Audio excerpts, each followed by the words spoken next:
পটুয়াখালীর কলাপাড়ায় উপজেলার মাধ্যমিক বিদ্যালয়, কলেজ ও মাদ্রাসার অধ্যক্ষ, প্রধান শিক্ষক ও হিসাব সহকারীদের আর্থিক ব্যবস্থাপনা, দাপ্তরিক কার্যক্রম ও শিক্ষার মানোন্নয়ন বিষয়ক 2 দিন ব্যাপী প্রশিক্ষণ কর্মশালার অনুষ্ঠিত হয়েছে। শনিবার 10 জানুয়ারি সকাল 10টায় উপজেলা পরিষদ হলুমে পায়রা উপজেলার 32টি এমপি ও ভুক্ত নিম্ন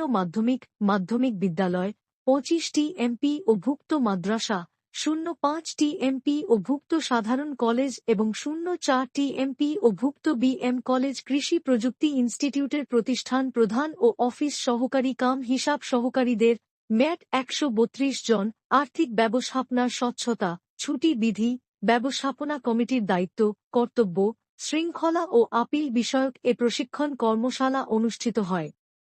কোর্স পরিচালক ও উপজেলা নির্বাহী অফিসার কাউসার হামিদের সভাপতিত্বে কর্মশালার প্রথম দিনে প্রধান অতিথি হিসেবে উপস্থিত ছিলেন অতিরিক্ত জেলা প্রশাসক, শিক্ষা ও আইসিটি মোহাম্মদ তারেক হাওলাদার।